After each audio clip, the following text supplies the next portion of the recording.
My name is Maya. I'm 28 years old, and I live in a quiet neighborhood in Chicago called Lincoln Park. It's one of those peaceful places where you can hear birds in the morning, and every face feels familiar. People say I have a perfect life, a loving husband, a cozy apartment, and a stable job at a little bookstore downtown. But what they don't see, is the truth behind my smile. Every morning, I wake up with a heavy heart. I put on my favorite dress, make coffee, and look at myself in the mirror. On the outside, I look fine, calm, normal. But inside, I'm falling apart. A year ago, I made the biggest mistake of my life. I married a man named Daniel. He's 32, kind, patient, and gentle. He smiles at strangers, helps neighbors, and loves me more than I ever deserved. He does everything a woman could ask for. But there's one thing he doesn't know. I don't love him. I didn't marry Daniel because of love. I married him because I was broken. Because I wanted to forget someone else, Jack, the man who shattered my heart. When Jack left, I felt like the world ended. I told myself I had to move on fast. So when Daniel asked me to marry him, I said yes.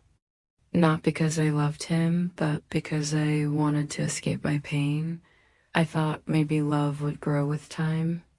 Maybe marriage could fix my loneliness. But I was wrong. Love never came. Now, every day feels like pretending Daniel calls me his sunshine. He brings me flowers every Friday, leaves small love notes in my bag, and kisses my forehead before he leaves for work. Any woman would feel lucky to have a man like him, but every time he says, "I love you," I smile back and whisper, "I love you too," even though my heart is silent. One night, we sat together on the balcony. The stars were bright, the air warm. Daniel looked at me and said softly, "Maya, I know you don't love me yet, but I believe one day you will. I'll wait. My love is strong enough for both of us." His words should have comforted me, but they broke me instead. He looked so hopeful, and I had nothing to give. I felt like a liar, living a life that didn't belong to me. My mother once told me, love doesn't always start with fireworks. Sometimes it grows with kindness, patience, and care. I wanted to believe her. I tried, but every day I felt more like a stranger in my marriage, in my home, even in my own body. Then one Friday evening, Daniel made dinner for me, my favorite chicken pasta with garlic bread. He lit candles, played soft music, and wore the blue shirt I liked. He smiled and said, "This is for you, Maya. You're my everything." I smiled back, but deep down I felt nothing. Not happiness, not excitement, just emptiness. After dinner, he took my hand and said, "Let's go for a walk." We walked to the small park near our apartment, the same place where he proposed to me under an old oak tree. He looked at the stars and said, "Remember this place? I told you I'd love you forever." I looked at him. I wanted to scream, "Daniel, I don't love you," but I didn't. I just smiled, pretending everything was fine. That night, I couldn't sleep. I stared at the ceiling, asking myself one question: will I ever feel happy again? Days began to blur together. Morning coffee, work at the bookstore, dinner with Daniel, a quiet kiss goodnight. Everything looked perfect, but nothing felt real. Daniel kept trying to reach me in little ways. He'd slip love notes inside my lunch bag. He'd text me, "Miss you already," the moment he reached work. And every Friday evening, he'd show up with fresh tulips, my favorite flowers. I'd smile, take them, say thank you. Then I placed them in a vase and watched them slowly fade, just like my heart. Sometimes when I looked at Daniel's face, I felt something close to guilt. He was so good, so gentle, and I was a shadow pretending to be his light. At night, when he whispered, "Good night, my love," I whispered it back, praying he wouldn't hear the emptiness in my voice. One morning, my best friend Olivia called. Her voice was full of sunshine, mine was full of clouds. "Maya, you sound tired," she said softly. "Are you okay?" I paused. For months I'd been lying to myself, but in that moment I couldn't lie to her. "No," I whispered. "I'm not okay. I don't love Daniel. I married him because I was hurting, because I wanted to forget Jack, but I can't keep living like this." Olivia was quiet for a while. Then she said, "Maybe you need space, Maya. Time apart might help you see what your heart truly wants." I wanted to believe her, but it wasn't about time anymore, it was about truth. My heart simply felt nothing. That evening, I sat beside Daniel on the sofa. I wanted to tell him everything. "Daniel," I began softly, "there's something. But before I could finish, he stopped me. His voice was trembling, hopeful. "I know what you're going to say," he said quickly. "Please, don't give up on us yet, Maya. I still believe we can make this work." His eyes were full of hope again, and that hope was killing me. How do you tell a man who loves you that love doesn't live in your heart? I nodded and said nothing. Sometimes silence feels kinder than truth. Days turned into weeks. I smiled in photographs, laughed at dinner, nodded during conversations. But inside, I was empty. Every smile felt like a lie, a mask I couldn't take off. One Sunday morning, Daniel surprised me again. He came to the kitchen, holding 2 mugs of coffee, his eyes shining with excitement. "Maya," he said, "I've been thinking. Maybe it's time we start a family." I froze. My hands trembled around the cup. "A baby?" I repeated. He smiled, full of hope. "Yes, maybe it will bring us closer. Maybe it'll make us whole." My heart stopped. A child. How could I bring a new life into a love that never existed? I looked down and whispered, "I'm not ready, Daniel." He looked hurt but didn't argue. That's the thing about Daniel. He never forced me. He just nodded, quietly accepting the pain I kept giving him. That night, I couldn't stop crying. I opened my journal and wrote, "I feel like I'm drowning in this marriage. Daniel is a good man, but I can't be the wife he deserves. Sometimes I want to leave, but I'm scared. What will people say? Will they call me selfish?" I stared at the page until the ink blurred from my tears. The clock ticked past midnight. The world outside was silent, but inside, my thoughts were screaming. I wanted to pack my bags that very night, run away from the weight of this lie. I even stood by the door once, suitcase in hand, heart pounding. But when I looked back at Daniel sleeping peacefully, I couldn't move. He looked so calm, so safe, so happy. And I couldn't break that peace. So I put the bag down and sat on the floor, crying quietly into my hands. The next morning, Daniel kissed my cheek and said with a smile, "Good morning, my love. I believe in us." His words sliced through me. He still believed. Even when I didn't, I wanted to shout, "Stop believing in a dream that's not real." But all that came out was silence. And that silence became my prison. As I stood by the window, watching the sun rise over Lincoln Park, I realized something terrible yet true. The world was still moving. People were still laughing, life was still going on. Only I was stuck, trapped between guilt and truth, between hurting someone else or slowly destroying myself. I didn't know what to do next. But deep down, I knew this couldn't go on forever. There's a kind of silence that isn't peaceful. It doesn't calm your heart, it crushes it. That's the silence I was living in. Every morning, I'd wake before Daniel, just to stare at him while he slept, peaceful, unaware. Sometimes I'd whisper softly, "I'm sorry," knowing he would never hear Dot outside. The world was alive, kids laughing, neighbors chatting, the hum of city life, but inside me, everything was still. I'd go to the bookstore where I worked, surrounded by love stories, pretending they didn't hurt. Each page I touched reminded me of something I didn't have. Each happy ending felt like a cruel joke. Olivia noticed the change in me again. One evening, she showed up unannounced, carrying 2 cups of coffee and that serious look only a best friend can give. "Maya," she said, setting the cups down, "you're fading. I can see it. You can't keep living like this." I looked away. I can't just leave, Olivia. Daniel doesn't deserve that. She sighed softly.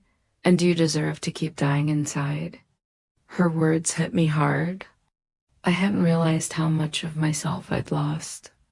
Every day I gave a little more, my voice, my dreams, my truth, until there was almost nothing left. That night, I came home late.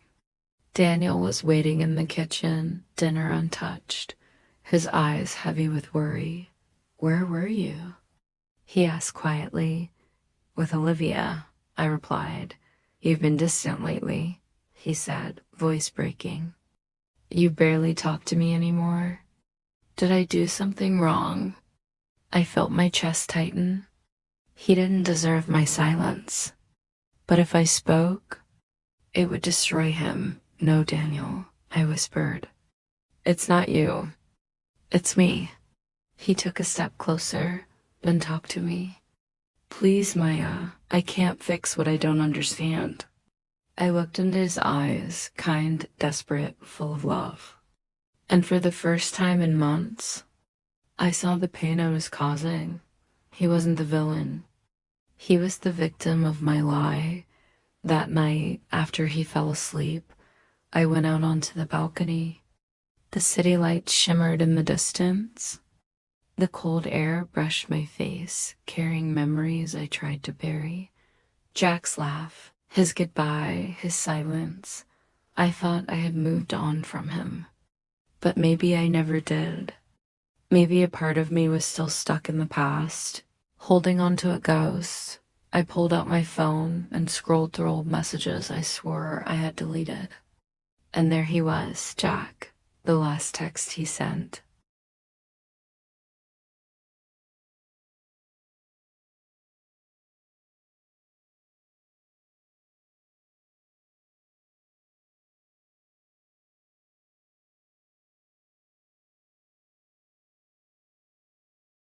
"You deserve someone better, Maya.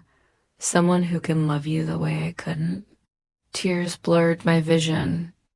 Maybe he was right. But what if I never found that someone better? In that moment, I realized something painful. I wasn't just lying to Daniel. I was lying to myself. I thought marrying Daniel would heal me. But instead, it only showed me how broken I still was. The next morning, Daniel asked if we could go out, a simple picnic by the lake. I said yes, trying to be present, trying to remember what happiness felt like. The sun was bright, the breeze soft. He spread out the blanket, laughed when the wind caught his hair, and looked at me like I was his whole world, and all I could think was, "I'm not the woman he thinks I am." As he packed up our things later, he said quietly, "You know, Maya, sometimes I feel like you're here with me, but somewhere far away too." I just wish I knew where that place was. I wanted to tell him that place is a memory I never escaped. But I couldn't. That night, I finally made a decision. I couldn't keep pretending. Silence was destroying both of us, Dot, so I wrote Daniel a letter. You've given me nothing but love, Daniel. But I can't keep taking it without giving anything back. You deserve someone who looks at you and feels home. And I deserve to find the pieces of myself I lost. This isn't goodbye out of anger or hate. It's goodbye out of honesty. I folded the letter, placed it on his desk, and sat there for hours, watching the dawn light fill the room. When Daniel woke, I was still sitting by the window. He looked at the letter, then at me. His voice was soft. Are you leaving me, Maya? I swallowed hard, tears stinging my eyes. I don't know, I whispered. But I can't keep living a lie.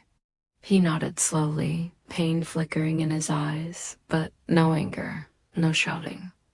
Just quiet understanding, and that silence, that gentle, heartbreaking silence was louder than any scream. Leaving someone who loves you is harder than being left behind, because when you walk away, you carry the guilt with you.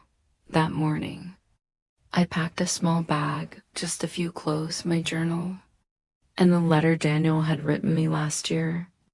It was the one where he promised to love me even when I couldn't love him back. When he came into the room, I was standing by the door. Our eyes met, his full of pain, mine full of tears. You really made up your mind? He asked softly. I nodded. I just need time, Daniel. Time to find out who I am. What I want. He looked down, trying to smile. If space is what you need, I'll give it to you. Just don't forget that you're loved. Those words broke me all over again. I didn't want to hurt him, but staying would have been. Worst out sometimes the kindest thing you can do is walk away. I moved into a small apartment on the other side of the city. One room, a small balcony, and silence that felt both strange and familiar. For the first time in years, I was alone. No one asking if I'd eaten. No one texting, come home soon. Just me and my thoughts, and they were louder than ever. At first, I felt free. Then the loneliness crept in. Some nights I'd look at my phone, half expecting Daniel's message. He didn't send one. He respected my distance, like he always respected everything about me. One evening, I walked to a cafe nearby, the same one where I used to go with Jack years ago. The same corner table, the same smell of roasted coffee beans and rain on the pavement. And then I saw him. J.K. He was sitting there, same sharp jawline, same tired eyes. He looked up, and for a moment the world went still. Maya, he said, disbelief in his voice. I froze. My heart raced, 1,000 memories flooding back. Jack. It's been years, I whispered. He smiled. Softly, you look different, stronger, but sadder too. We sat together, awkward at first, then slowly, like old friends remembering who they used to be. He told me he'd moved away after we broke up, said he couldn't stay in a city full of our memories. He'd just come back a week ago to visit his parents. You married him? He said quietly, eyes on his cup. Yes, I said. But it wasn't love. I tried to make it work. I really did. He sighed deeply. I always wondered if letting you go was the right choice. It was, I said. You did what you thought was best. But deep down, I wasn't sure anymore. The way he looked at me, it wasn't like before. It wasn't passion or regret. It was something softer, something that felt like forgiveness. We talked for hours about the past, about mistakes, about how time changes people. When I left that cafe, the air outside felt different. For the first time, I didn't feel trapped between the past and the present. I just felt human again.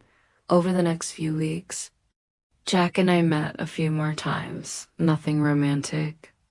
Just two souls trying to understand where life had taken them. He told me he was moving to another city again. For work. We said goodbye one last time. Under the same rain that once saw us fall apart. Take care of yourself, Maya, he said. You deserve peace. You too, Jack. When he walked away this time, I didn't cry, maybe because I finally understood he was never meant to stay. He was meant to teach me what heartbreak feels like, so I could recognize real love when it came. A few days later, I found myself standing outside Daniel's apartment again. The light in the window was on. I could see him sitting on the couch, reading, calm, peaceful. I didn't knock, I just stood there, realizing something that shook me to my core. I missed him, not because I was lonely, but because for the first time, I missed him. The way he made me feel safe. The way he never stopped believing in me, the way he loved me. Even when I couldn't love him back, tears filled my eyes all this time. I thought love was supposed to feel like fire, passion, chaos, wild emotions, but maybe real love was quieter. Maybe it was the steady heartbeat that never left your side. I walked away from his door that night, but not out of fear this time, out of hope. Because for the first time in years, I wasn't confused anymore. I knew what love felt like, and it had been beside me all along. It's strange how life comes full circle. You spend years running from something, and one day, you find yourself standing right where it all began. For me, that place was Daniel's doorstep. It had been 6 months since I left. 6 months of silence, healing, and long nights alone with my thoughts. I learned how to live again, how to wake up without guilt, how to breathe without pretending. But in all that time, I never stopped thinking about him. There were moments when I'd make coffee and almost pour 2 cups out of habit. Moments when I'd see tulips in the flower shop and feel a lump in my throat. Little reminders of the man who once loved me with everything he had, and the truth I'd been avoiding was finally clear. I did love him. Not with the fire of my past, but with the peace of my present. It took losing him to understand it. That evening, I sat down at my desk and wrote a letter, the one I'd been carrying inside me for months. Daniel, I once told you I needed time to find myself. I thought love was something that should burn loud and bright, but I was wrong. Love isn't fire. It's warmth. It's safety. It's coming home after a long day and finding peace in someone's smile. And that's what you've always been for me. Home. You loved me when I couldn't love myself. You waited when you didn't have to, and even when I left. You didn't stop believing in us. I'm sorry for every silence, every tear, every lie I told trying to protect you from the truth. The truth is, Daniel, I was just scared of being loved the right way because deep down, I never thought I deserved it. If it's too late, I understand, but if it's not, I'd like to come home.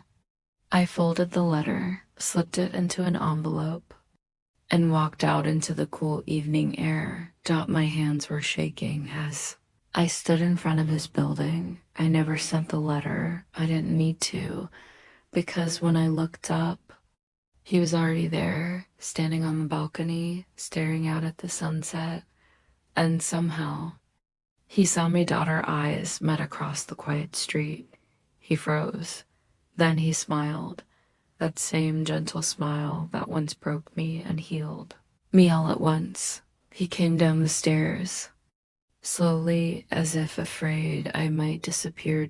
When he reached me, neither of us spoke for a while. Finally, he whispered, "I didn't think you'd come back." My voice trembled. I almost didn't, but I realized something, Daniel. All this time, I was searching for love, not knowing I'd already found it. He didn't say anything. He just stepped closer and gently held my hand, the same way he always did. Patient and kind. "I never stopped waiting," he said quietly, "but only because I believed one day you'd stop running." Tears filled my eyes. "I'm done running," I whispered. "If you'll still have me." He didn't answer. He just pulled me into his arms, and in that embrace, every silence, every distance, every scar began to fade. No promises, no perfect words, just two souls finally finding their way back home. Weeks passed. Our home felt the same. The same balcony, the same bookshelf, the same soft morning light. But this time, it felt real. I laughed more. He smiled more. And when he said, "I love you," I finally said it back. Not out of habit, not out of guilt, but because I meant it. Love didn't come to me like thunder this time. It came like rain, gentle, slow, healing.